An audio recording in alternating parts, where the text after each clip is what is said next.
Bueno, vamos a empezar ya. Muchas gracias a todos por venir. Buenos días. Gracias por interesaros en estos temas. Y vamos a hablar en estas dos charlas, una sobre los problemas sociales de las pseudoterapias y cómo han evolucionado los vendedores de estas estafas y timos, y una segunda charla que nos hablará pues de por qué todavía persisten en pleno siglo XXI, con toda la tecnología, con toda la medicina que tenemos moderna, todavía persisten pues estas creencias y la gente cree que las pseudoterapias funcionan. Los aquí presentes, ¿a quién les gustan las películas del oeste? Bueno, supongo que... Bueno, pues ahora están más de moda la de superhéroes, la de ciencia ficción y cosas así, pero hace mucho tiempo atrás, pues cuando yo era jovencito, pues como no había tantos efectos especiales, pues las películas del oeste estaban muy de moda, y en las películas del oeste siempre estaba pues el sheriff, que a veces era el protagonista y era el bueno, y otras veces era parte de los malos que era un sheriff corrupto. También estaba el forajido, que siempre era el malo, y después el pistolero, que era el más rápido del oeste y es el que defendía las causas perdidas.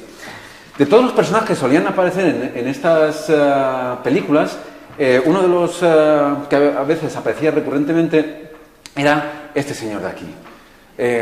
Un personaje que iba con unos carromatos, vestido de frac, con sombrero, y que vendía todo tipo de remedios, desde la cura de todas las enfermedades, la inmortalidad, el elixir de la eterna juventud, incluso te vendían crecepelos.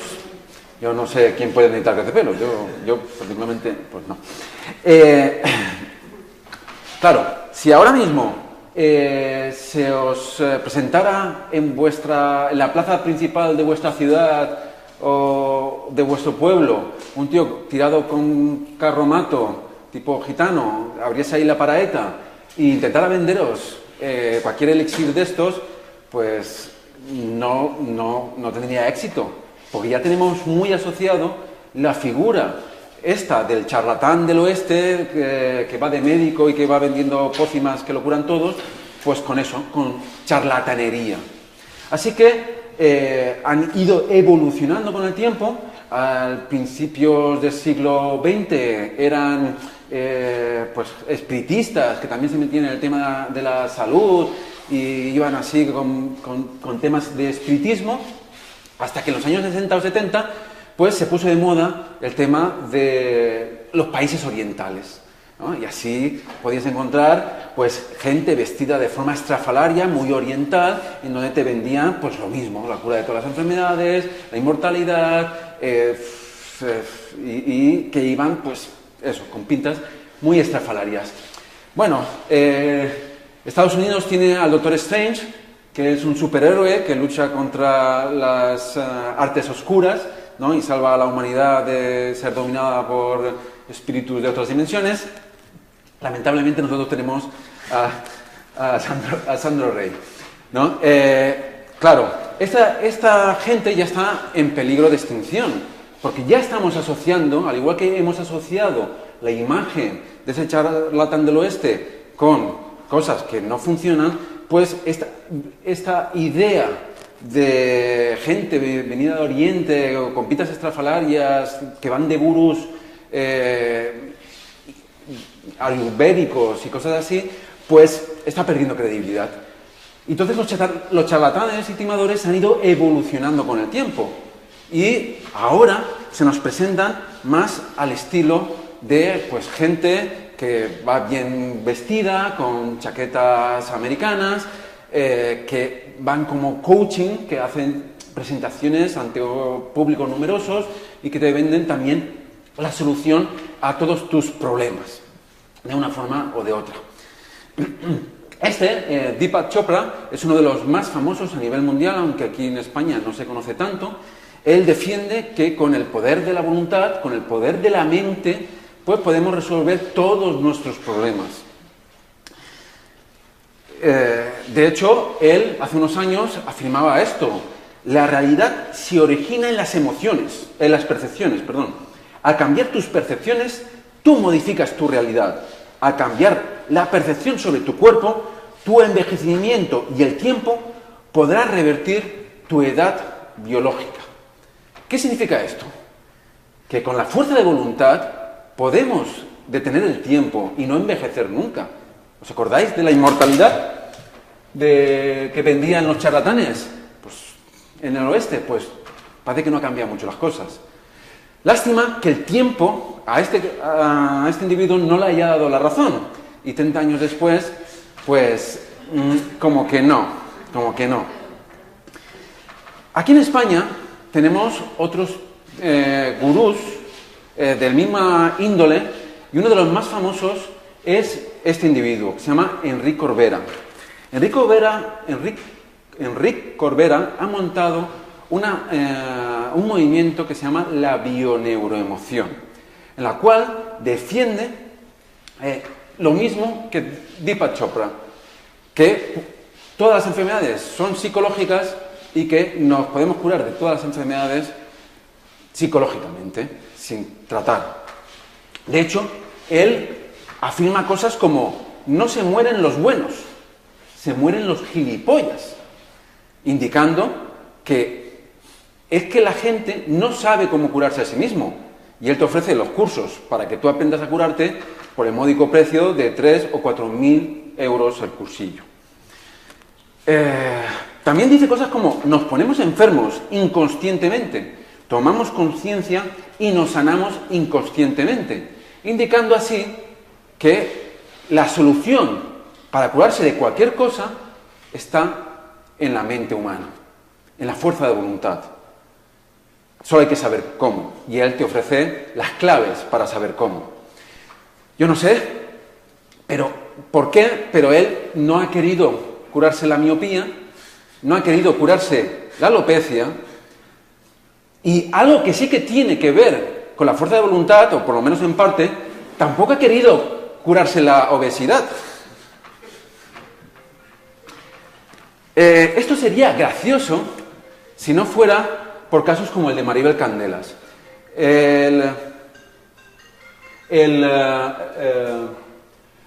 La bioneuroemoción es un movimiento que tiene carácter sectario, que tiene características de secta.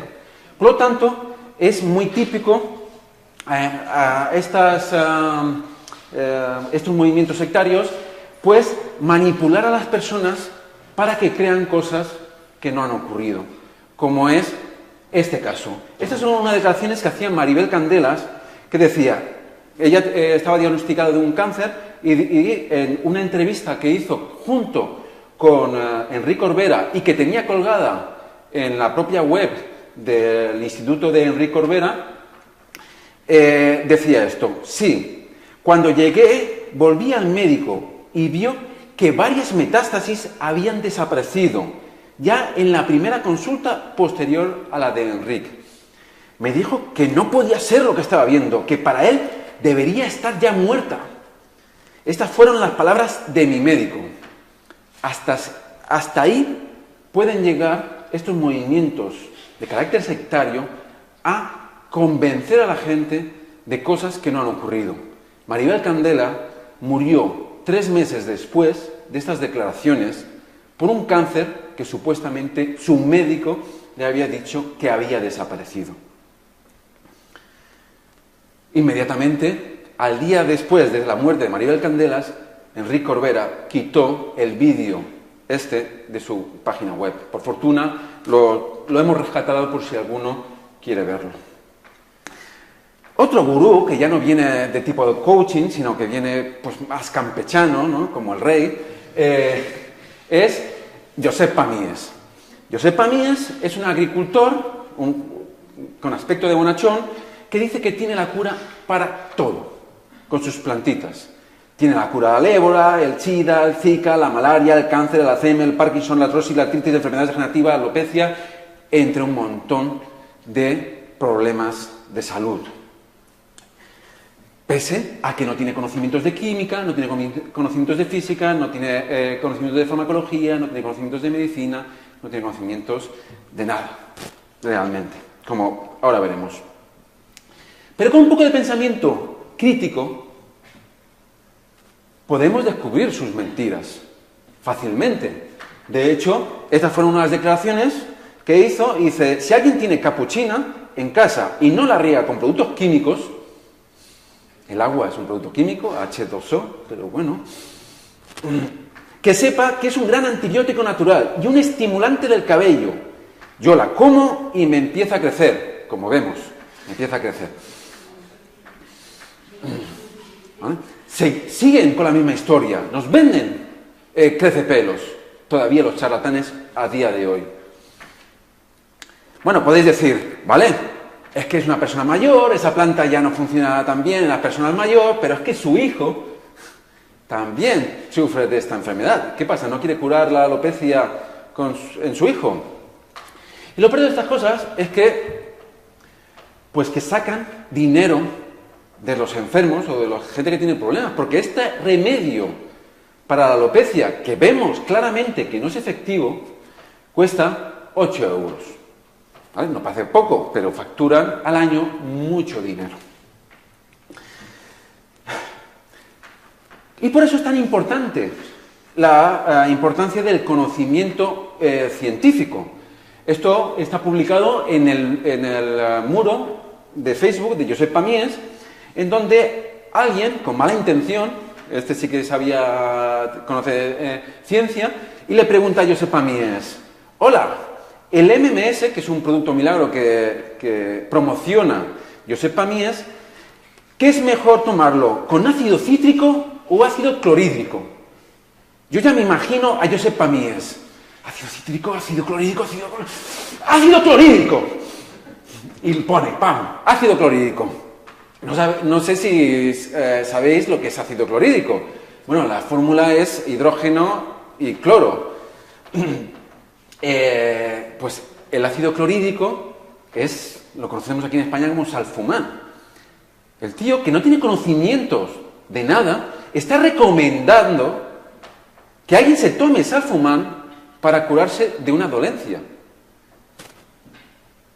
Si a esto le llega a una persona que no tiene conocimientos, la puede palmar, porque solo hace falta 40 mililitros de salfumán para matar a una persona.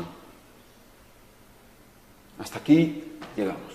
Todo esto podría ser divertido si no fuera por casos como este.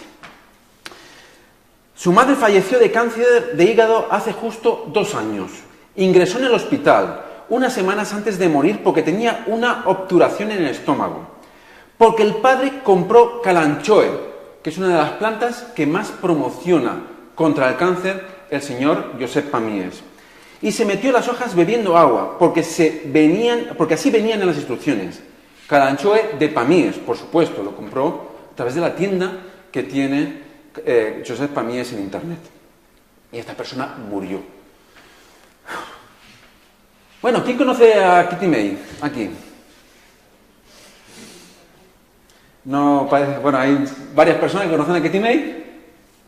A mí, personalmente, me ha costado mucho hacer esta presentación, pero mucho, esta transparencia concretamente, mucho, porque no veáis lo difícil que es conseguir una foto de Kitty May apta para todos los públicos. Ella es una modelo, pero creo que también hace otras cosas, y en una de sus sesiones, después de unas sesiones de fotos, pues le dolía la cabeza y ella solía ir al quiropráctico. La quiropraxis es una pseudoterapia que se basa en la fisioterapia. La fisioterapia es una ciencia médica avalada, avalada por la ciencia y que tiene su fundamento científico. La quiropráctica lo que hace es coger parte de la fisioterapia. Por lo tanto, si vosotros vais a quiropráctico, os estará haciendo algo que realmente funciona, pero le han añadido una pseudoterapia que es la base de la quiropráctica, que es unas manipulaciones de la espina dorsal, unas manipulaciones que es bastante peligrosa, como le pasó a Katie May, que a los pocos días, por una manipulación de las cervicales, murió de una trombosis cerebral. El caso de Steve Jobs, muy famoso. ¿Quién es Steve Jobs? Pues cualquiera que tenga un dispositivo con una manzana mordida detrás, pues sabrá quién es Steve Jobs. Es el fundador de Apple, que es la empresa que ha sacado el iPhone, el iPad, el Mac, el MacBook, toda esta tecnología que tiene tan buen diseño. Pues esta es una persona muy inteligente, no se puede decir que no sea inteligente. Esto es para que veáis que hasta las personas más inteligentes pueden caer en esto, y más cuando te diagnostican un cáncer. Los cánceres son un trauma para una persona, y en ese momento estarás en un momento de debilidad psicológica y buscas desesperadamente una solución. El tumor pancreático es uno de los tumores peores que hay. La tasa de supervivencia es bajísima. Pero Steve Jobs tuvo la suerte, que solo ocurre en el 6% de la población, de que su tumor pancreático era perfectamente extirpable con cirugía y sus probabilidades de supervivencia eran muy altas, pero muy altas. Rechazó la cirugía y decidió hacer pues medicina natural y una dieta anticáncer, que está también muy de moda actualmente. Las dietas son muy importantes a la hora de prevenir algunos tipos de cáncer. Es muy importante tener una dieta sana y equilibrada y no abusar pues de muchas sustancias, como el alcohol, el tabaco y otras drogas, o grasas saturadas, o la sal, o cosas que todo el mundo sabe. Pero una vez que tienes un cáncer, una vez que lo tienes, un cáncer es una célula de un organismo. Lo que tú alimentes, cualquier célula, va a alimentarse esa célula. Por muy sano que sea, la comida no es inteligente y no sabe distinguir entre una célula sana y una célula cancerígena. Por lo tanto, no existen a día de hoy ninguna prueba científica de que las dietas curen el cáncer.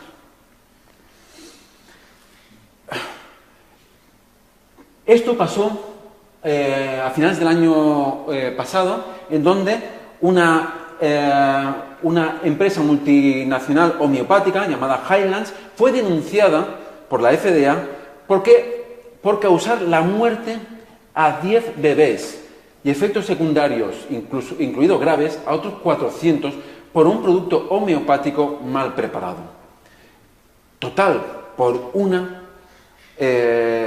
producto que no ha demostrado eficacia. Están tomando riesgos innecesarios en productos que no sirven para nada. Y eso aumenta las posibilidades de que ocurran desgracias como esta. Aquí en España, por ejemplo, también en el 2015, creo que fue, sí, en verano del 2015, fue el famoso caso del niño de Olot que murió de difteria, que no estaba vacunado. ¿No estaba vacunado? Sí estaba vacunado.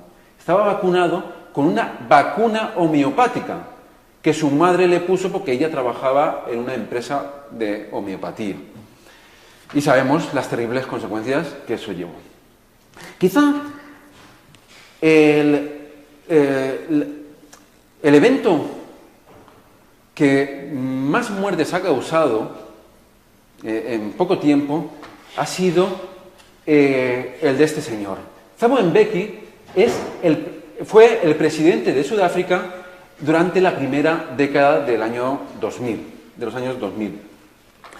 Y siguiendo las indicaciones de su ministra de Sanidad, que creía en las terapias alternativas, le convenció de que con medicina natural africana podían curar el SIDA de todos los pacientes.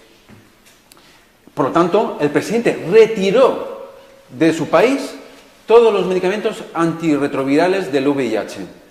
Y la OMS estima que durante el tiempo que esta medida estuvo en marcha, murieron 300.000 personas por SIDA. Una enfermedad que hoy en día es crónica, pero no es mortal. Con una pastilla al día puedes tener una vida perfectamente normal teniendo VIH. Cuando yo discuto con gente sobre estos temas, siempre hay quien me dice, claro, pero es que la medicina también muere la gente. Por ejemplo, el caso de Steve Jobs. El caso de Steve Jobs, que era un tumor pancreático, podía haber muerto igualmente, aunque no hubiera tomado la terapia alternativa y hubiera seguido la medicina. Y yo digo, sí, tienen razón, porque la medicina no es una ciencia exacta y cada persona es un mundo. Pero yo a estas personas me gusta preguntarles lo siguiente. ¿Cuál es la tasa de supervivencia, por ejemplo, para el tumor pancreático utilizando terapias alternativas? Que me lo digan. Si tú utilizas terapias alternativas, ¿cuál es la tasa de supervivencia? Porque esa información para la medicina lo tengo. Para cada tipo de tumor, yo sé qué tasa de supervivencia tengo. Sé qué probabilidades tengo de sobrevivir. Y no solo eso, sé la cantidad de lo que ha aumentado la esperanza de vida, la supervivencia, en los últimos 40 años de avance médico. Eso no lo vas a encontrar con las terapias alternativas. Nadie te lo va a decir, porque no hay estudios que digan esto. No hay estudio que esté demostrado. Y si te dicen 100%, no, es que curan a todo el mundo. Vosotros sabéis ya, por el caso de Steve Jobs, que no es así. Que el 100% no puede ser. Que te dé una cifra, pero que te diga dónde han conseguido esa cifra y cómo la han conseguido. Yo, de toda esta información, os puedo pasar estudios que explican claramente cuál es la muestra, cómo han hecho el experimento, cómo han analizado los resultados, la estadística detrás de ello, la significancia estadística. Todo eso lo puedo tener con la ciencia. En las pseudoterapias, no. Vais a ciegas. Este artículo fue publicado el año pasado. Es muy interesante. Analiza el tiempo de iniciación de las terapias convencionales de gente que utiliza medicina complementaria o alternativa. Y se dieron cuenta que las personas que toman terapias alternativas tienden a retrasar los tratamientos o a abandonarlos que realmente funcionan. Y todo el mundo sabe que en el cáncer el tiempo de iniciación de los tratamientos es crucial para mejorar las posibilidades de supervivencia en el cáncer. Este estudio fue hecho para mujeres con cáncer de mama. En el 2003 se hizo este estudio, en el cual compararon la tasa de supervivencia de la gente que utilizaba terapias alternativas con respecto a los que no lo utilizaban en enfermos oncológicos. Descubrieron que los que utilizaban terapias alternativas tenían una tasa de mortalidad mayor, un 14% mayor, porque retrasaban o abandonaban la medicina basada en evidencia. Esto, si hacemos números, si hacemos cálculos, nos da que en Estados Unidos, porque el estudio estaba hecho en Estados Unidos, mueren cerca de 83.000 personas que quizá no estarían muertas si no hubieran optado en algún momento por las terapias alternativas, solo en enfermos de cáncer. Si extendemos estos datos, pero hay que cogerlos con pinzas porque esta extrapolación no se puede hacer así como lo voy a hacer ahora yo, pero nos puede dar una idea de la magnitud del problema. Si extendemos estas cifras al resto del mundo, pues vemos que las cifras asustan. Estamos en el nivel de cientos de miles de personas que mueren al año por culpa de usar las terapias alternativas solo en enfermos oncológicos. Tenemos constancia que gente ha muerto por no tomar un antibiótico y ha muerto de una infección. Y hoy en día una persona sana es muy raro que muera de una infección. ¿Por qué? Porque no tomó los antibióticos a tiempo y lo sustituyó por alguna terapia alternativa. Y eso no están incluidos en estas cifras. En los movimientos antivacunas tampoco están incluidos en estas cifras, etc. Así que yo os recomiendo que antes de hacer caso a un charlatán calvo que te vende crecepelos, hagáis caso pues a vuestro farmacéutico o a vuestro médico que por lo menos ha hecho una carrera, ha hecho un MIR, ha hecho una especialización, ha estudiado muchos años y suponemos los conocimientos que tiene, por lo menos será más fiable. No es del todo fiable porque también hay médicos que defienden la homeopatía, hay farmacéuticos que defienden la homeopatía, pero por lo menos es más fiable que el otro que no tiene estudios y que no sabe que está recomendando Salfumán a un paciente. Y por otra razón muy importante, la industria farmacéutica gana mucho dinero, eso es cierto, y es un argumento que me utilizan, pero no olvidemos que estos charlatanes también ganan mucho dinero. Y, por ejemplo, para un antibiótico que sabemos que funciona, te cuesta 3 euros en la farmacia, sin receta, bueno, sin receta no se puede comprar, pero sin el descuento típico que te hacen si lo necesitas en la receta, ellos te cobran 8 euros por un remedio que no es efectivo, o por lo menos no ha demostrado que lo sea. Así que, muchas gracias. Yo recomiendo que si esto os indigna, pues apoyéis a asociaciones que luchan contra estas pseudoterapias, como es la Asociación para Proteger al Enfermo de Terapias Pseudocientíficas, y que la fundó un padre que perdió a su hijo por culpa de una de estas pseudoterapias. Muchas gracias.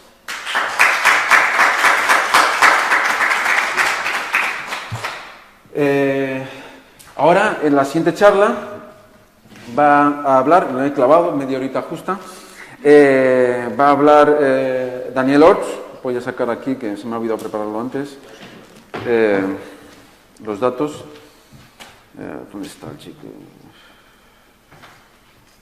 No, yo creo que voy a hablar detrás de la mesa, no es aburrido, pero aunque voy a hablar más, intentaré hacerlo más divertido. Tengo la de formación profesional por ser monologuista, intento hacer chistes siempre, a pesar de que el tema sea un poco escabroso. Bueno, Daniel Orts es médico, psiquiatra, o casi. Sí. También es miembro de la Asociación para Proteger al Enfermo de Terapias Pseudocientíficas,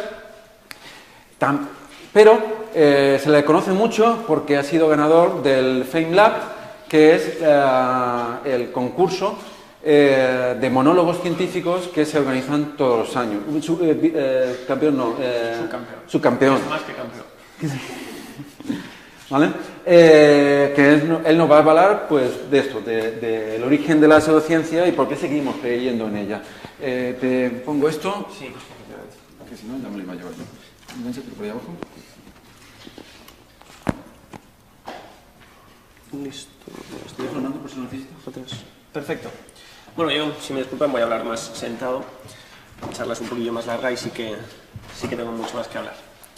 Bueno. Esto hacia abajo. La ciencia, ¿vale?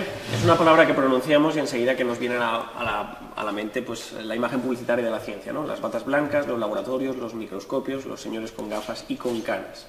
Porque ese es el marketing. Sabemos que en realidad la ciencia es más compleja y más diversa que eso, pero ¿cuál es la cara de la pseudociencia? ¿Vale? ¿En qué pensamos al pronunciar un charlatán, un pseudocientífico? El problema, en mi entender, es que los charlatanes son un poco como los hipsters, que los hay de todos los colores y todos los estilos. Y a veces cuesta mucho distinguirlos de una persona normal. Así que, bueno, yo voy a intentar excavar un poco la superficie de la ciencia y de la pseudociencia y llegar al núcleo de ambas, saber qué significan y de qué palo van, cómo debemos manejarlas en nuestro día a día. Uno puede pensar, a priori, que el remedio para la pseudociencia es el conocimiento crudo, ¿no? Cuanto más sabes, más protegido estás de las prácticas. Cuanto más avanzada tecnológicamente está una sociedad, menos estafadores mágicos se encuentran. Pero no es así. En países europeos como Francia, como Suecia, con un nivel científico impresionante, con los premios Nobel. La homeopatía es muy poderosa y es muy común. Las zonas en las que menos se vacunan a los niños en Estados Unidos no son los pueblos de paletos y de chabolas, son los barrios más pijos de clase media. Antes lo hablábamos, Steve Jobs, el gran mente, el genio, la mente brillante, tuvo cáncer de páncreas y se enfrentó a él durante unos años con acupunturas y con dietas mágicas, sin conseguir nada en absoluto, hasta que después le operaron, porque vino con el rabo entre las piernas, y ya era demasiado tarde. Así que la clave no creo que está en el conocimiento en ciencia, sino en la cultura científica, ¿vale? En el escepticismo. Porque el tema es que a mí no me interesa la definición filosófica de diccionario de qué es la ciencia, ¿no? Qué es la verdad, sino lo que a nivel personal significa ser científico, ser curioso, aplicar el método científico en la esencia, fundamento que sostiene las ideas de la ciencia. Y para mí no creo que sea un dogma, algo que debas aceptar sin razonar. Yo creo que la gracia está en la flexibilidad filosófica. La ciencia para mí son las reglas del juego. Y si no las sigues, llega un punto en el que cualquier cosa vale, ¿vale? O sea, si la ciencia es la medicina, la física, la biología, la química, ¿qué son las pseudociencias? Pseudo quiere decir en griego falso, algo que se opone, algo que es contrario. Y alternativo es una manera muy amable de decirlo. A mí es un eufemismo que me gusta muchísimo, ¿no? Medicinas alternativas. ¿Alternativas a qué? Al sentido común, a la evidencia científica. Si todo esto se prende fuego, ¿salimos por la salida alternativa de incendios? ¿O vamos a lo que realmente funciona? Ahora se está hablando mucho de terapias complementarias, que no alternativas, para que puedas compaginarlas con la medicina de verdad, para que puedan seguir cobrando mientras tú te curas con lo que el médico te dice. Una pseudociencia está basada, por definición, en creencias. Y las más extendidas hoy en día pues son la homeopatía, el reiki, también la acupuntura, las lecturas de aura, el tarot, los chakras. Tienen la costumbre, yo siempre digo que es como la basura que se acumula en el borde de las aceras con el viento, porque con el tiempo se acaban unificando y dan a cosas como estas, ¿no? Al fin y al cabo, cuando empiezas, no hay fin. Puedes hablar de auriculoterapia, de chakras, llega un punto en el que ya todo vale. Para alguien con cultura científica, nada de esto tiene validez, ni merece atención. Es una pseudociencia, es falso, no interesa. Es como entrar en un grupo de WhatsApp y dices silenciar un año, a mí que no me den la brasa. Pero ignorarlas, el problema está en que no las elimina.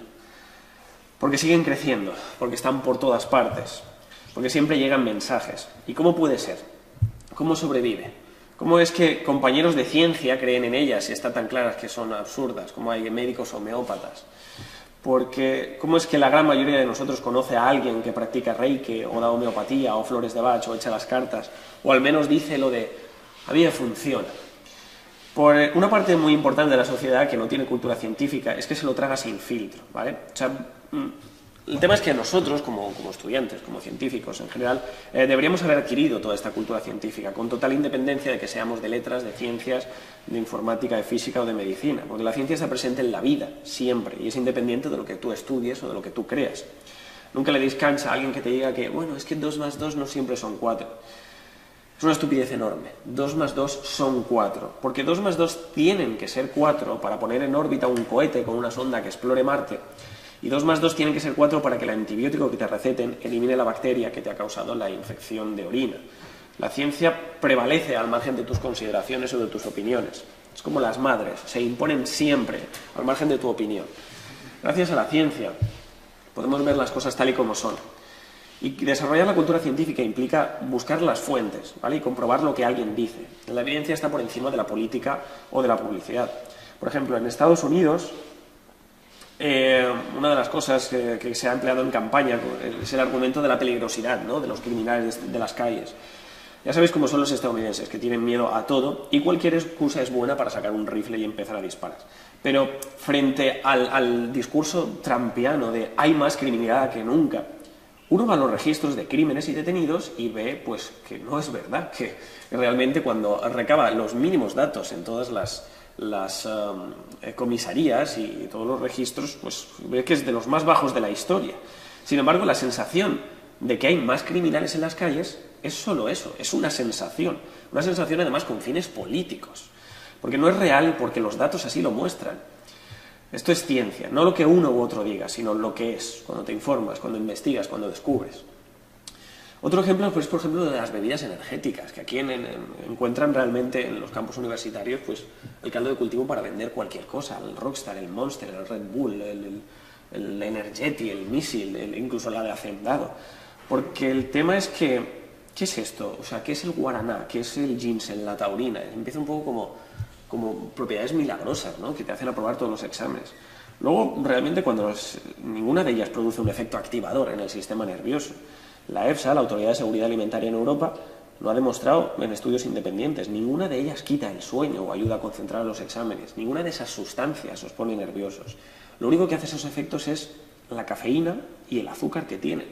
Lo mismo que coger una taza de café y echarle mucho azúcar. Sin embargo, el concepto de que aparezca en una lata vistosa, que tenga una publicidad agresiva, es lo que hace. Y se saca muchísimo dinero de esto cuando a nivel químico no tiene más. Lo puedes encontrar en otro sitio más barata. Y de hecho, estuve echando un ojo a cuáles eran las más vendidas, y la más vendida es la del Carrefour, la de Hacendado, la de marca blanca, porque tienes lo mismo sin un envoltorio bonito y es mucho más barato. Al fin y al cabo es un chute de cafeína que tú te metes y a estudiar.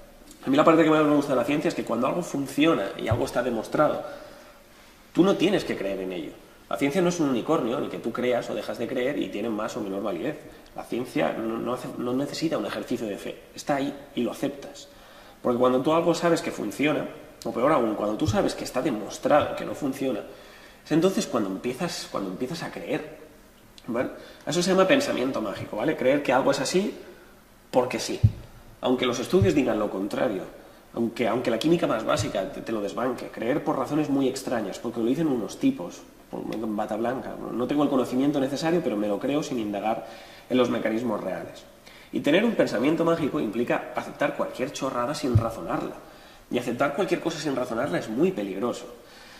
El tema es que desarrollar la cultura científica debe ser tarea del sistema educativo, pero también depende mucho de cada uno y cuáles sean un poco los límites científicos que uno se instaure. La verdad es que cuesta mucho hacerlo, ¿vale? Yo creo que es muy difícil tener cultura científica porque hace falta primero ganas, que ya suelen ser bastante escasas. Segundo, tiempo y dedicación. Tiempo para buscar por internet la formación, pero esto no es teclear en Google y coger los 2 artículos que me digan lo que quiero escuchar e ir tirando. Eso lleva a los artículos más visitados, ¿no? Los que más volumen de visitas tienen. Y después de que Trump o de Rajoy haya salido votado democráticamente, el concepto de lo que la gente haya elegido está bastante en decadencia. Hay que tener tiempo para... La popularidad ya no dice mucho de su calidad, hay que tener tiempo porque la información hay que saber dónde buscarla, qué fuentes son fiables, hay que tener dedicación para preguntar a los expertos, para tener conversaciones, diálogos, para hacer anotaciones, para educarte, para comprender cómo funciona el mundo. Por eso es mucho más fácil dedicar ese tiempo a ver series, a salir por ahí y a creerte cualquier cosa, porque por encima de todo lo que exige la cultura científica es inteligencia. Pero no digo que la mayoría de la gente sea tonta, quiero decir, yo de hecho no soy particularmente listo, pero, bueno, viniendo de aquí alguien me dice, ¿sabes dónde hay una tienda de chinos? Y digo, los chinos no se venden, eso es esclavitud, no existen, son ilegales, pero la cultura científica no es cuestión de tener un coeficiente intelectual altísimo, de ser el más listo de la clase, de ser el gran empollón, ¿no? Mira qué científico, porque entienden todas las matemáticas. Se trata de tener criterio, de preguntarte, oye, ¿esto cómo va? De usar la lógica, de exprimirte el cerebro, y esto, joder, cuesta mucho, la mayoría de gente no lo hace. La cultura científica, a mi entender, está basada en 2 pilares fundamentales, en 2 palabras claves, en la evidencia y en el escepticismo. Mis 2 puños se llaman evidencia y escepticismo y con ellos doy palizas a los charlatanes. Nada, ya me gustaría, utilizo la escopeta. Por un lado, el escepticismo sano, el sano es tener una actitud crítica, simplemente, prudente, de no sacar conclusiones si no sabes de lo que se está hablando. Imagina que la barra del bar, el camarero te pone un chupito de estos, con un color raro, con algo extraño flotando, y te dice que te vale 10 euros. Y que si te lo bebes te va a dar la mejor borrachera de tu vida, sin resaca, que él lo ha probado y a él le funciona, que es genial, y que te lo bebas y que le pagues. ¿Y uno qué hace? Pues habrá alguno que le falte tiempo para bebérselo sin manos, pero la reacción natural a algo así es decir, ¿pero esto qué es? ¿Vale? El camarero te da una explicación muy rara, muy peregrina sobre lo que lleva, con palabras que no entiendes, fuera de contexto, y te dice que va a sentar muy bien, que te lo bebas. Pues esto que parece una tontería, el concepto de aceptar algo caro, raro y con propiedades milagrosas, lo hacen miles de personas cada día con las terapias pseudocientíficas, sin tener ni idea. Ya solo con el filtro escéptico de preguntar, de dudar, de algo que no sea coherente, que no se sostiene, mejor dejado a un lado, ya nos podríamos ahorrar muchas cosas. Y esto se aplica para todo, incluidos los fármacos. Yo soy médico y sé por qué esta pastilla cura o controla esta enfermedad. Y me gusta contárselo a los pacientes. O sea, no entiendo tampoco. Sí que es cierto que el sistema nos deja 5 minutos por persona y no hay demasiado tiempo, si no es apartar la vista del ordenador. Pero vamos a ver, si cultivas el concepto de que cualquier cosa que venga de un médico o de una persona en bata blanca es válido sin preguntar, eso deriva en conductas peligrosas. Los hay que preguntan y es lo más sano del mundo. Este fármaco para la acidez de estómago, ¿cómo funciona? Pues mira, él actúa sobre las membranas de las células permitiendo que no se suelten iones y tal. Eso es escepticismo, eso es clave, eso es saber de qué estás hablando y poder razonarlo, y saber dónde está la evidencia, dónde está la formación. Y la otra parte, que yo creo que es la más fundamental de la cultura científica, es la evidencia, ¿vale? Y suena sectario, pero yo creo que el mundo sería un lugar mejor si comprendiésemos el significado de las palabras evidencia científica. Porque está mucho el enredarse en debates filosóficos sobre qué es la verdad. Para mí es bastante sencillo. En ciencia, la verdad es el resultado de todos los estudios científicos, de toda la literatura y todos los estudios que se han hecho. Y si han hecho bien, aportan unos datos que son indiscutibles. Esos datos son la evidencia científica que refleja el conocimiento que tenemos sobre el mundo que nos rodea. Y un conocimiento no es absoluto, siempre está creciendo, pero es un conocimiento muy útil, ya os digo, porque 2 más 2 tienen que ser 4 para curar la tuberculosis, para lanzar cohetes al espacio exterior, para hacer funcionar nuestros móviles y sostener la estructura de este edificio sobre el que estamos cobijados. Todo esto es ciencia. Ciencia es el conocimiento para hacer las cosas bien. Y si tú te dedicas a algo, es lógico que en tu formación debas conocer la evidencia, debas conocer qué es lo más útil. Pero yo creo que saber de todo es un poco lo ideal, no solo porque conocer el mundo es guay y puedes ganar al trivial y puedes dártelas de listo, sino porque cuando sabes cómo funciona algo, automáticamente también sabes cómo no funciona. Y esa es la primera mitad de los problemas, la falta de cultura científica respecto a la evidencia, con el escepticismo. Hay una gran cantidad de mitos que siguen creciendo y que la gente sigue creyendo, como que las radiaciones del móvil provocan cáncer o que los transgénicos son malos para la salud. Y lo siguen creyendo porque en el fondo son un poco como inmunes a la evidencia científica, ¿no? O sea, alguien viene gritando, no, el móvil y las antenas de telefonía causan cáncer, provocan malestar, provocan dolores de cabeza. Y tú les dices, no, mira estos estudios científicos que demuestran que no tiene un efecto sobre la salud y que se ha demostrado que no existe relación causal, que es mayor que el placebo. Mira todos estos artículos bien hechos que concluye que son seguros. Pues no me los creo. Vale, pero es que me da igual que no te los creas, no es cuestión de creértelos. Es que son así, la evidencia científica lo ha demostrado. A mí me da igual, porque yo leí otro estudio, porque sus estudios sí que son válidos, los tuyos no. Mi estudio decía que era peligroso. Y tú le dices, ¿qué estudio? ¿Dónde se hizo? ¿Por quién? ¿En qué condiciones? Pues joder, siempre hay que tener las fuentes. Esto de yo he leído en un estudio es como un periodista que dice, no, en la Universidad de Wisconsin y tal. Esto no es como yo la tengo más grande. No, enséñamela. Vamos a medirla. Vamos a establecer un sistema objetivo de medición y vamos a ver cuál es cierta. Porque el tema es que cuando alguien nos diga que ha visto un estudio, decirle que os lo enseñe, que cite las fuentes. O sea, porque imaginaos que llega un punto en el que, vale, tiene un estudio que lo muestre, y tú lo lees y evidentemente ese estudio está mal hecho. Incluso aunque no estuviese mal hecho, te daría material a ti para decir, ay, pues mira, sí, tiene un contrapunto, a ver hasta qué punto puedo yo tener otra, ¿dónde está el sesgo? O sea, eso es un debate científico prolífico, donde las dos personas aprenden. Pero si viene con un estudio peregrino, raro, que está mal hecho, que los datos que aporta no pueden tenerse en cuenta, y le dices, no, mira, este estudio no está bien hecho, este estudio es mucho mejor porque tiene la metodología bien hecha y los datos que aporta son fieles, arrojan luz y tal. Da igual. Eso son tonterías, esos estudios no me los creo, las antenas dan cáncer. Al fin y al cabo no vas a hacerle avanzar nada. Y eso se resume, desgraciadamente, en la mayoría de debates que tú tienes contra un pseudocientífico. Ellos tienen la verdad, tú tienes la ciencia. Porque si tú no entiendes el concepto de evidencia científica, no hay nada que hacer. Si yo te muestro los datos de estudios bien realizados, experimentos, ensayos, si te muestro la evidencia científica y tú la ignoras y prefieres sostener pruebas extrañas y de una cosa distinta, entramos en un concepto muy peligroso, que es el concepto de la posverdad, donde todo lo que tú quieras pensar es válido, ¿vale? Yo creo en los aliens rosas que nos controlan desde la estratosfera y tú, aunque me demuestres con estudios de imagen que no existen, yo te digo, no me creo esos estudios. O sea, yo solo me creo lo que diga lo que yo pienso. El problema es que para mucha gente la ciencia es una opinión. O sea, la ciencia es como algo que hemos llegado a un consenso en un círculo de Podemos y al final lo que nosotros opinamos y nos venga bien y no nos parta la tarde, eso es la ciencia. Algo que nos hemos inventado, que sostenemos por capricho porque nos apetece. Esta gente cree que no existe una realidad, no una realidad objetiva, que la racionalidad, el conocimiento, el hecho de tener sabiduría a través de la evidencia, eso es una tontería. Y sus opiniones son cátedra. Por eso pueden sostener cualquier falsedad sin tener que demostrarla. Yo me he inventado esto, que la ciencia ha demostrado que es falso, pero como no me creo la ciencia, me da igual. Lo increíble de esto es, ¿dónde está el límite? ¿Por qué la homeopatía sí y los unicornios no?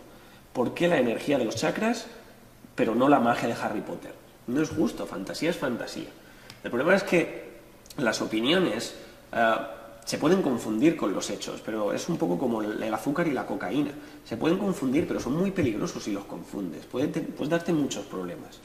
Y la conclusión es que los intentos de jugar a las reglas de la ciencia por parte de los charlatanes dan un poco pena, porque la homeopatía, con su agua súper diluida, en la que ya no quedan moléculas del compuesto original, dicen que el agua tiene memoria, el agua recuerda a través de vibraciones electromagnéticas que ha contenido esa sustancia, y como se ha diluido tantas veces, el efecto es muchísimo más potente.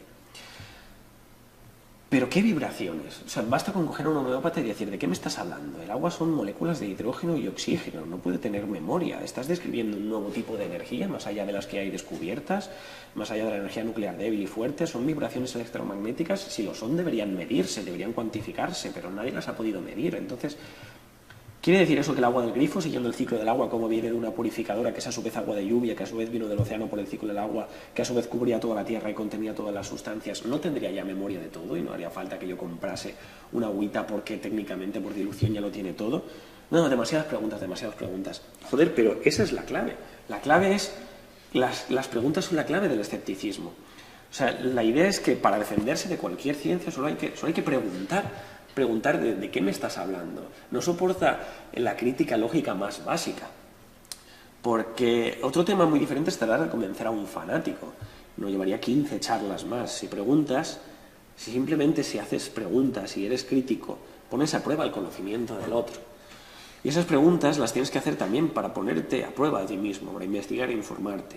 La curiosidad es un motor increíble. Todos tenemos Wikipedia al alcance de nuestra mano. Todos tenemos acceso a información de calidad. Contamos con grandes e importantísimos estudios científicos que demuestran que la homeopatía no es útil. Y aún así hay gente que la defiende. ¿Por qué?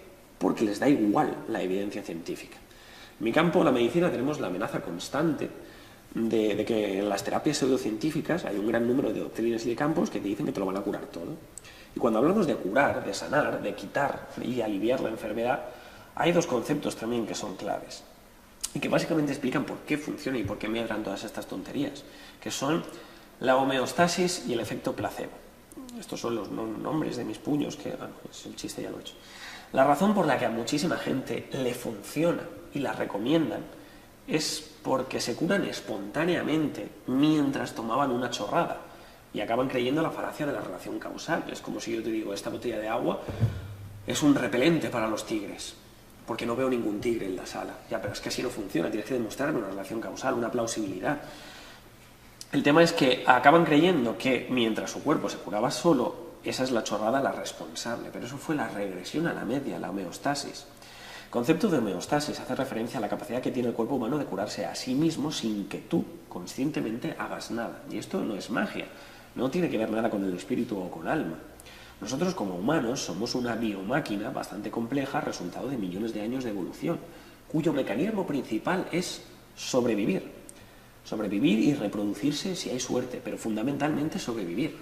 La homeostasis, la regresión a la media, quiere decir que cuando tu cuerpo deja de funcionar bien, por cualquier cosa, se van a poner en marcha multitud de micromecanismos celulares y químicos para volver al buen camino, que a veces van a tener éxito y muchas veces no, y cuando no, pues nos enfermamos. Por ejemplo, la coagulación de la sangre. O sea, tú te haces un corte, te duele, se ha rasgado la piel, llegas a las venas y la sangre que hay dentro sale. Hay una extravasación. Las sustancias que se liberan por ese corte al romper las células, gracias a las plaquetas que tenemos en la circulación, forman una red de fibrina, que es como una malla que conecta pues, los dos extremos de la herida y permite amontonar las células y formar un tapón. Y eso hace que la hemorragia se detenga y se coagule el corte, sin que tú tengas que hacer nada. Los empachos, las mediciones, la analgesia, los cólicos nefríticos, cuando hay una enfermedad que es autolimitada, es decir, alguna patología que por sí sola va a curarse, cualquier cosa que tú hagas mientras se está curando va a darte la falsa sensación de que los ha curado. Por eso la homeopatía se hace muy fuerte con cualquier cosa autolimitada, con las gripes, con los problemas de ansiedad, que estamos nerviosos, con los cólicos del lactante. Todas son enfermedades en las que tú hagas algo o no hagas nada, te vas a curar. Así que yo doy una cosa, te clavo 60 euros por el frasco de agua con nada y tú crees que te has curado por eso, pero no es verdad. Los virus estacionales, como la gripe, ese virus flota en el aire, con el frío es más fácil que lo respires, entra por las mucosas de tu nariz y empieza el moqueo, el dolor de cabeza. ¿Hay algo que cure la gripe? No. Todos los preparados gripales lo que hacen es aliviar los síntomas. El Frenadol, todos esos preparados alivian lo que el virus ha producido indirectamente. Si tienes mocos, la sustancia los hidroliza, los rompe, los hace más fluido para que los expulsen. Si tienes dolor de cabeza, el analgésico, el paracetamol, lo alivia. Si hay tos, te relaja la musculatura para que no tosas tanto. Ninguno va a eliminar el virus, que es el agente causal del organismo. ¿Qué lo hace entonces y por tanto provoca que pases la gripe y que vuelvas a tu vida normal? Tu propio sistema inmunitario. Eso lo llevo ahora. ¿No os hacéis una idea compleja realmente de lo complicado que es el sistema inmunitario?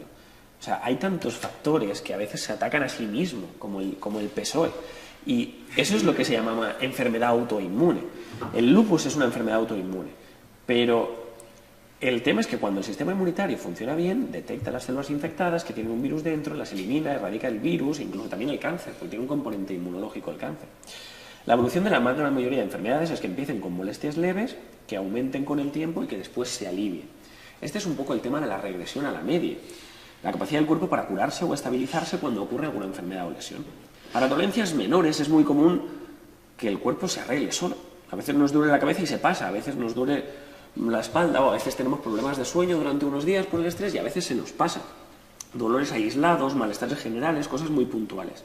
El cuerpo puede con ellos. Los médicos estamos para cuando el cuerpo no puede con ellos. Cuando no puede curarse a sí mismo, entonces, pues medicación, dieta, higiene, ejercicio y lo que haga falta. La homeopatía se atreve con tonterías, pero jamás veréis homeopatía para enfermedades cardíacas o huesos rotos. Todo lo que suene a me curé el cáncer con homeopatía, en mi carrera no he visto ni una sola historia clínica en la que sin quimioterapia y sin cirugía y sin radioterapia uno se cure de cualquier cosa. Normalmente lo que se produce es, siempre que te pones a investigar, tú tienes quimioterapia, tienes cirugía, tienes radioterapia y luego haces meditación y te cura la meditación. Una mierda. O sea, otra parte importantísima, fuera de la homeostasis, aunque tú no hagas nada, es el efecto placebo. Y para mí el efecto placebo es que me fascina. O sea, alguno de vosotros ya os sonará. El efecto placebo no es ni más ni menos que curarse por estar convencido de que vas a curarte. Tiene muchísima relación con la homeostasis porque gracias a la sugestión tú facilitas a tu cuerpo que con sus mecanismos naturales se cure. Tú crees que la pastilla que estás tomando te va a hacer efecto y que vas a curarte, y eso sucede. Aunque la pastilla sea azúcar. El efecto placebo es lo más importante que podéis aprender sobre medicina de cara a las pseudociencias. Está también estudiado que, si me permitís, voy a poneros un vídeo que me parece que resume bastante todo el tema este. Creo que lo iba a subtitular, pero no lo he dado. El caso es que lo puedo hablar encima. El tema es que el efecto placebo está muy estudiado. Es algo que no tiene valor terapéutico, no tiene principio activo, pero hace que te sientas mejor. Y eso parece que es el gran truco que necesita el cerebro para ir curándose. Cuando las expectativas o el concepto de que te vas a creer, eso es lo que te cura. Lo que es curioso es que, ¿dónde está el poder? El poder está realmente en la creencia. Si tú le das un placebo a una persona y lo comparas con la aspirina, verás que cura tiene el mismo poder energético que la aspirina, pero si lo comparas con la morfina, tendrá la mitad de efecto que la morfina. Realmente el placebo depende de con qué lo compares, tiene una crisis de identidad. Si dices a las personas que esta pastilla va a reducir el dolor, reducirá el dolor, pero si les dices que va a aumentar el dolor, aumenta el dolor. Depende de la sugestión. Y el placebo es realmente la persona lo que cree que va a suceder. El efecto nocebo es que no te va a producir un efecto adverso si te lo crees. Esto funciona en cremas, en inyecciones y es más poderoso cuanto más... Realmente es un efecto como de control, ¿no? Cosas que tú necesitas para tener las riendas de la situación. Y evidentemente funcionan mucho más cuanto pequeños trucos. Si es más grande la pastilla, hace más efecto. Si son 2 pastillas, tiene más efecto placebo que una sola. Y si las tomas juntas, mejor que separado. Si es una píldora así con técnica, mejor. Si es una inyección con algo más invasivo. Y si es una máquina que hace ping, pues ya eso es la hostia de placebo. El efecto del placebo es más poderoso si tiene una marca, o si vale, o si es más caro tiene más efecto placebo, o si viene una caja chula, o si esa caja tiene como brillo, o si tiene efecto azul, el efecto placebo de reducción del dolor es mucho más efectivo que si es rojo, que es más estimulante. Los estudios han demostrado que la adherencia al placebo reduce la mortalidad a la hora de curar cualquier cosa, o de al menos ser complementario. Los placebos son adictivos. Si tú les das placebo a un montón de personas y luego se los quitan, tienen síndrome de abstinencia, como si fuese realmente una medicación como cualquier otra. El efecto del placebo puede ser tan fuerte que algunas personas quieren que los prohíban del dopaje o de las competiciones deportivas. Y lo curioso es que los placebos también tienen un concepto muy cultural, porque en Alemania usar el placebo para tratar las úlceras es más efectivo que cualquier lugar de Europa. Pero para la hipertensión es el sitio donde menos funciona en Europa. Tiene un concepto cultural. Así que, no sé, recordar que cuando se compara el placebo no hay ningún valor terapéutico, es equivalente, es cero, es nada, es agua con azúcar. Pero es realmente la sugestión de la persona, las creencias y las esperanzas que tengan sobre esa medicina lo que realmente les va a curar. Y eso es muy jodidamente extraño, pero así funciona. Y realmente cuando tú pones en consideración todo esto en la práctica clínica de la regresión anamédica, del efecto placebo, ahí es cuando entra realmente en juego que la homeopatía, que el reiki, que el pachamama, que todo lo que quieras, se perpetúen y tengan tal efecto, que la gente le funciona y parece que funcione y que se recomiende y que tenga cierta utilidad. El tema es que, recupero el hilo de la conferencia del supersistema inmunitario. A ver, el doble ciego, que el tema es que el placebo no es algo que nosotros ignoremos deliberadamente en medicina. La creencia de que el fármaco pueda curarnos basando en el aspecto, el tamaño, el color, la forma, la manera de administrarla, esa creencia en sí misma ya es curativa. Y no tiene por qué ser una creencia tampoco muy elaborada. Mucha gente dice, pero si es placebo, ¿por qué funciona en perros y en niños? Porque el mecanismo placebo es intrínseco a cualquier ser vivo. Que sea un niño, que sea un perro, no quiere decir que esté exento de que el concepto de que alguien le trate, cure, se preocupe de él, también tenga un efecto terapéutico. El placebo es real. El placebo existe en niños, en perros y en plantas. Y en todos los estudios científicos que son legalmente obligatorios para sacar un fármaco a la venta, se realiza lo que se llama ensayo a doble ciego. Esto quiere decir que para saber si un fármaco funciona o no, no se le da simplemente a la gente y se mide si tiene un efecto analgésico o si le ha curado esto o lo otro. No seríamos capaces de saber qué parte de la terapéutica depende del efecto placebo y cuál del efecto real del medicamento. Lo que se hace entonces es disfrazar las pastillas. Se mezclan los grupos con placebo, los medicamentos, y nadie sabe nada. En el estudio, un laboratorio externo usa cajas con un número de serie para meter las pastillas o las inyecciones o lo que sea con placebo. Es decir, se compara o se mete dentro de la caja o del blister agua con azúcar y el medicamento real. Entonces, se dan al paciente, que al paciente no se le engaña, ha afirmado previamente que puede recibir placebo o el fármaco sin saberlo ni él ni el médico, porque así te evita también que la iatrogenia de que el médico trate mejor a los pacientes que tengan placebo y peor a los pacientes que tienen el fármaco real. Todo eso se hace todo el estudio, se mide, se controla, se hacen análisis de sangre, se valora lo que se tiene que valorar y al finalizar el estudio se descubre qué personas han tomado el fármaco y cuáles han tomado el placebo. Y entonces se compara. Porque existe un porcentaje tremendo de personas que se han curado y que incluso han tenido efectos adversos estando en el grupo placebo, en el grupo control.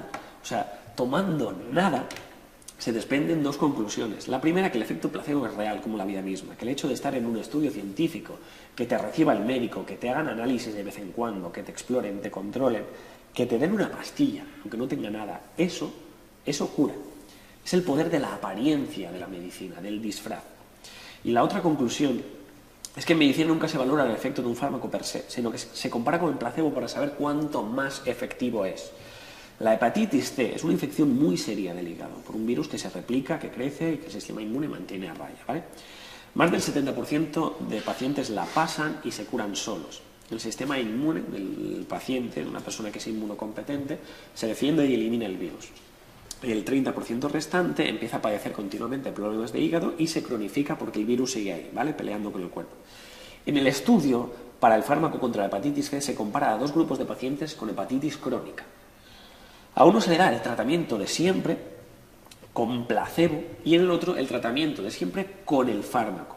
Los resultados es que más del 30% de personas a las que se les daba el placebo se curaban, eliminaban el virus. Ibas a medir el ADN del virus en el cuerpo por replicación genómica y no quedaba.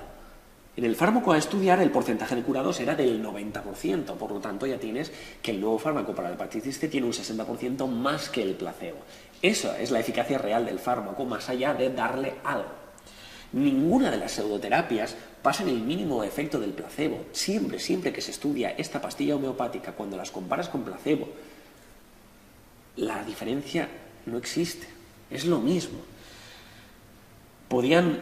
Es el mecanismo que explica cómo funciona la pseudociencia, realmente es ese. Siempre hay uno que salta y dice, pero es que la homeopatía me funciona. No te funciona la homeopatía, te funciona el placebo teatralizado.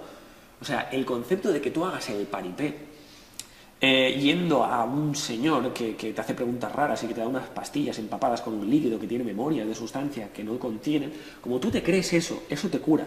Pero no hay nada en esas pastillas que te haya curado, que te funcione. Además, no es un criterio de ninguna evidencia científica, porque la medicina no va de que a ti te funcione, sino de que le funcione a todo el mundo para una enfermedad estudiada y conocida, porque incide sobre la causa común de enfermedad que es propia de todos los seres humanos. Por eso se diseñan estudios con un número, una muestra poblacional de 700, de 1000, de 5000, de millones, para demostrar que no es un caso puntual que a ti te funcione, sino algo real, válido, universal, extrapolable. Ninguna de las pseudociencias terapéuticas pasan por el mínimo filtro de compararlas con el placebo. Por eso son pseudociencias, porque van en contra de la ciencia, y cuando se ponen en la mesa para diseccionarlas, para probarlas, se demuestra en todos los casos que no son más efectivas que ellas. Pueden curar y aliviar, pero no funcionan por lo que tengan que funcionar, sino porque el cuerpo sugestionado tiene la capacidad de curarse así solo. Lo más común es que los pseudocientíficos no conozcan esto y cómo funciona el cuerpo humano, porque ellos no tienen ninguna licencia, ellos han estudiado en la Universidad de la Vida.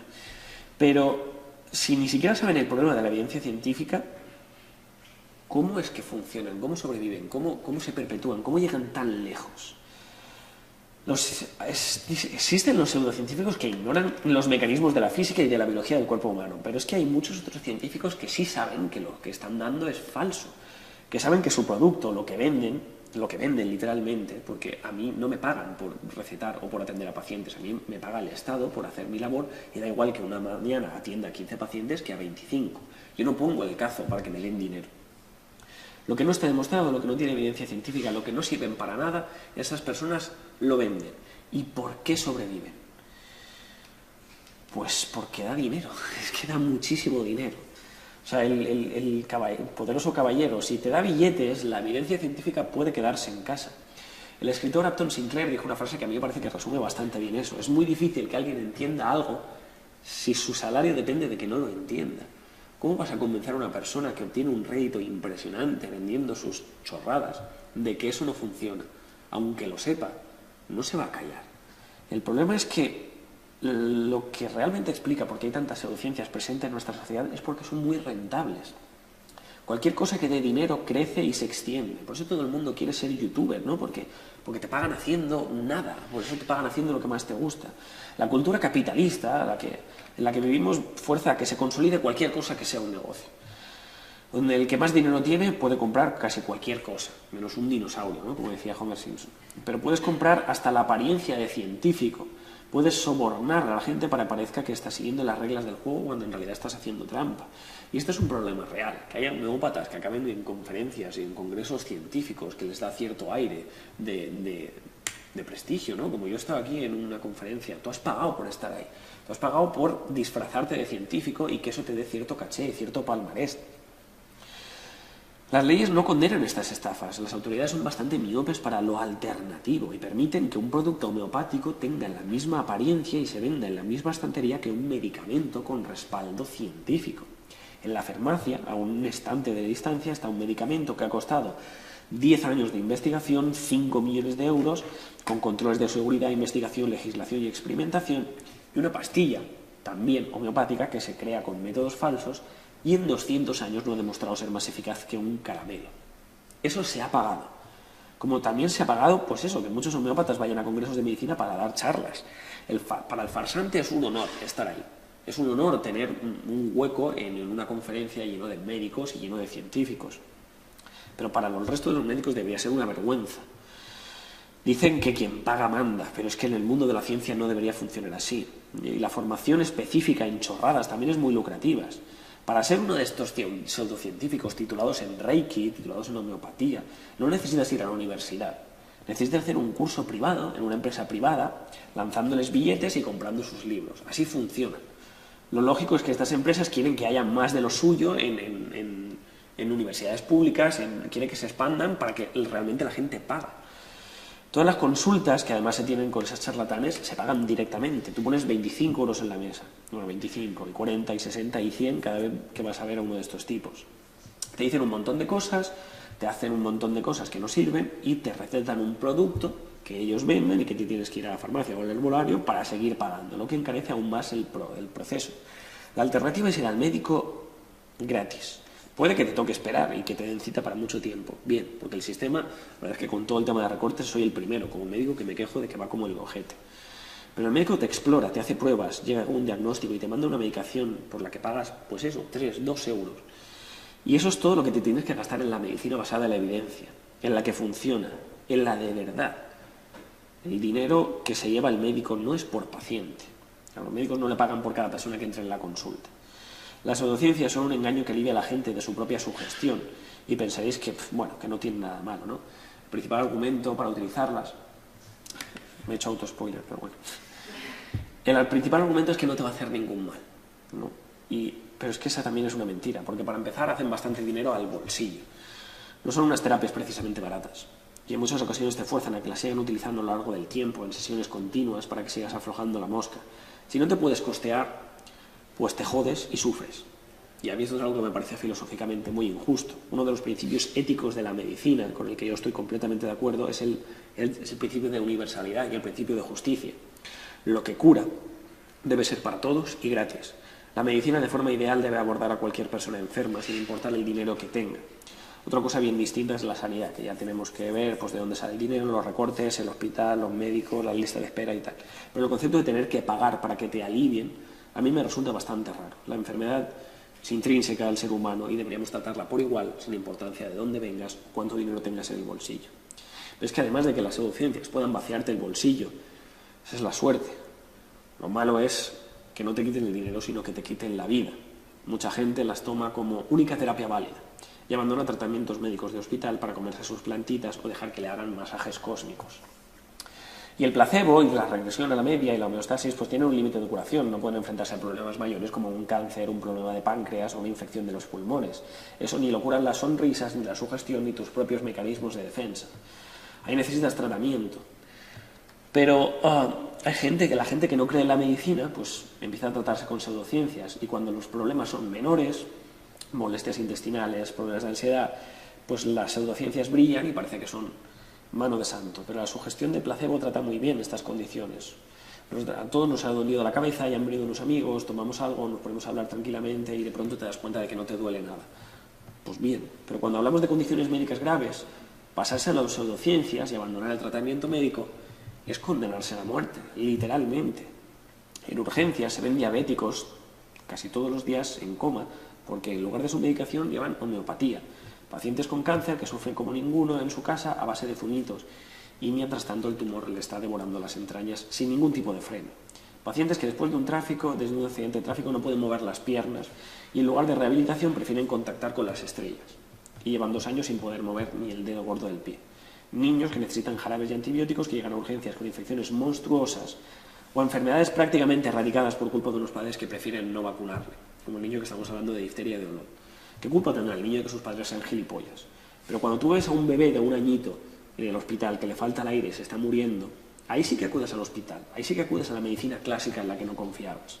Porque esto existe, esto es real, es lo que pasa cuando confías en las pseudociencias y te pasa algo grave. cuando encontréis a alguien que os diga que la homeopatía ayuda a superar el cáncer, primero entendamos la cantidad de personas a las que la homeopatía no le ayudó a superar el cáncer y no pueden decir nada porque los muertos no hablan. Y preguntarles si fue solo con homeopatía, con lo que se cura el cáncer, o con quimioterapia, cirugía, y si realmente tenía un cáncer, un diagnóstico médico de cáncer. Porque mucha gente dice tener cosas que no tiene para luego decir que se ha curado con algo de un diagnóstico que en primer lugar ni siquiera existía. El problema es que los usuarios de pseudociencia muchas veces son engañados, son inocentes, son víctimas. Y en una situación desesperada todos se agarran a un clavo ardiendo. Realmente contra los que hay que ir son contra los que colocan esos clavos ardiendo y engañan a la gente para que les expriman el dinero.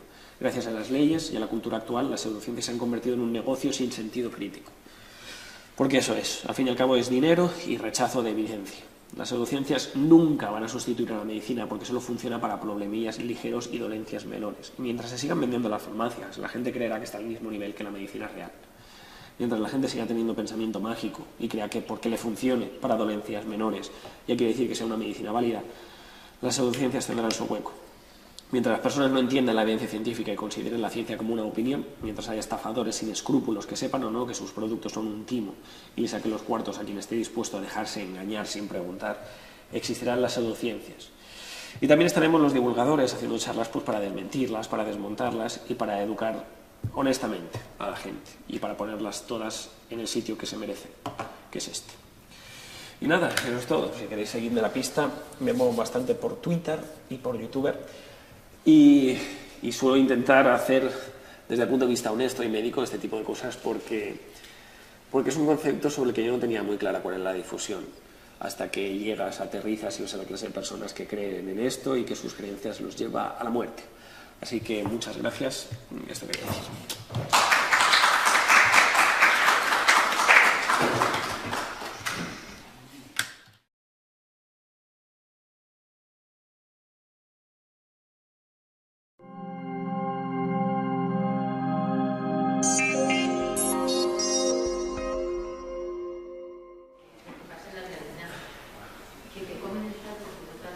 Bueno, vamos a empezar ya. Muchas gracias a todos por venir. Buenos días. Gracias por interesaros en estos temas y vamos a hablar en estas dos charlas, una sobre los problemas sociales de las pseudoterapias y cómo han evolucionado los vendedores de estas estafas y timos, y una segunda charla que nos hablará pues de por qué todavía persisten en pleno siglo XXI, con toda la tecnología, con toda la medicina que tenemos moderna, todavía persisten pues estas creencias y la gente cree que las pseudoterapias funcionan. Los aquí presentes, ¿a quién les gustan las películas del oeste? Bueno, supongo que... Bueno, pues ahora están más de moda la de superhéroes, la de ciencia ficción y cosas así, pero hace mucho tiempo atrás, pues cuando yo era jovencito, pues como no había tantos efectos especiales, pues las películas del oeste estaban muy de moda, y en las películas del oeste siempre estaba pues el sheriff, que a veces era el protagonista y era el bueno, y otras veces era parte de los malos que era un sheriff corrupto. También estaba el forajido, que siempre era el malo, y después el pistolero, que era el más rápido del oeste y es el que defendía las causas perdidas. De todos los personajes que solían aparecer en estas películas, uno de los que a veces aparecía recurrentemente era este señor de aquí. Un personaje que iba con unos carromatos, vestido de frac, con sombrero, y que vendía todo tipo de remedios, desde la cura de todas las enfermedades, la inmortalidad, el elixir de la eterna juventud, incluso te vendían crecepelos. Yo no sé quién puede necesitar crecepelos, yo particularmente, pues no. Claro, si ahora mismo se os presentara en la plaza principal de vuestra ciudad o de vuestro pueblo un tío tirado con un carromato tipo gitano, abriese ahí la paraeta e intentara venderos cualquier elixir de estos, pues no tendría éxito, porque ya tenemos muy asociado la figura esta del charlatán del oeste que va de médico y que va vendiendo pócimas que lo curan todos, pues con eso, con charlatanería. Así que han ido evolucionando con el tiempo. Al principios del siglo XX eran pues espiritistas que también se metían en el tema de la salud y iban así con temas de espiritismo, hasta que en los años 60 o 70 pues se puso de moda el tema de los países orientales, ¿no? Y así podías encontrar pues gente vestida de forma estrafalaria, muy oriental, en donde te vendían pues lo mismo, la cura de todas las enfermedades, la inmortalidad, y que iban pues eso, con pintas muy estrafalarias. Bueno, Estados Unidos tiene al Doctor Strange, que es un superhéroe que lucha contra las artes oscuras, ¿no? Y salva a la humanidad de ser dominada por espíritus de otras dimensiones. Lamentablemente nosotros tenemos a Sandro Rey, ¿no? Claro, esta gente ya está en peligro de extinción, porque ya estamos asociando, al igual que hemos asociado la imagen de ese charlatán del oeste con cosas que no funcionan, pues esta idea de gente venida de Oriente o con pintas estrafalarias que van de gurús ayurvédicos y cosas así, pues está perdiendo credibilidad. Entonces los charlatanes y timadores han ido evolucionando con el tiempo y ahora se nos presentan de estas declaraciones por un cáncer que supuestamente su médico le había dicho que había desaparecido. Inmediatamente, al día después de la muerte de Maribel Candelas, Enrique Corbera quitó el vídeo de su página web. Por fortuna lo hemos rescatado por si alguno quiere verlo.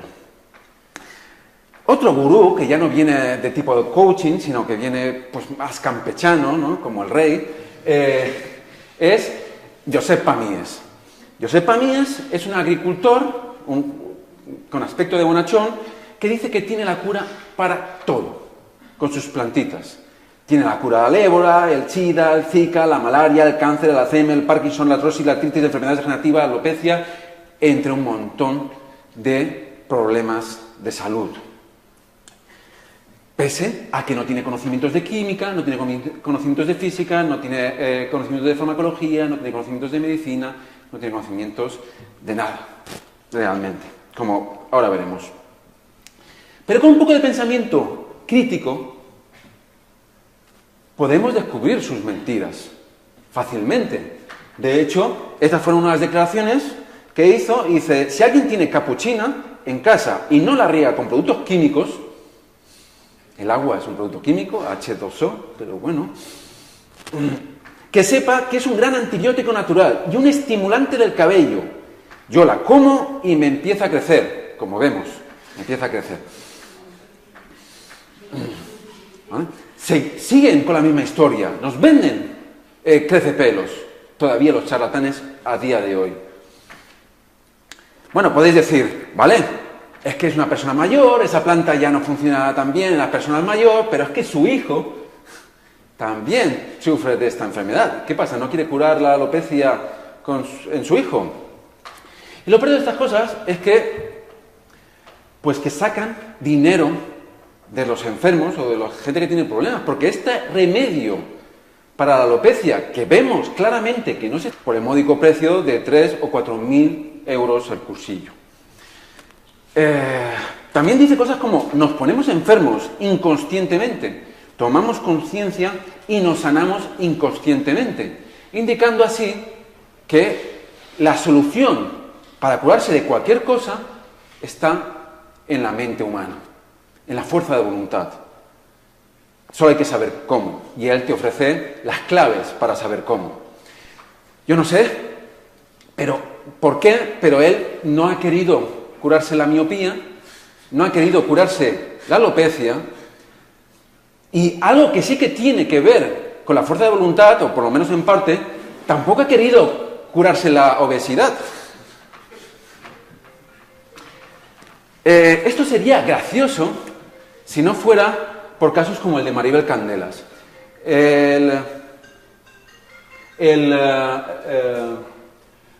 La bioneuroemoción es un movimiento que tiene carácter sectario, que tiene características de secta.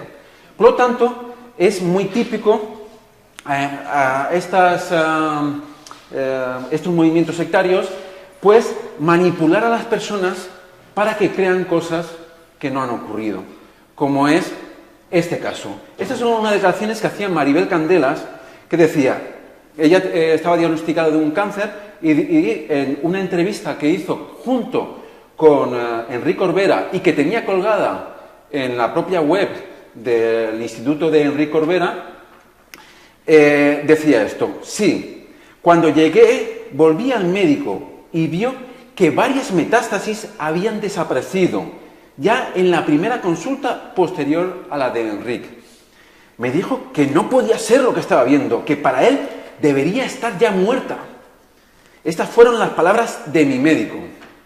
Hasta ahí pueden llegar estos movimientos de carácter sectario a convencer a la gente de cosas que no han ocurrido.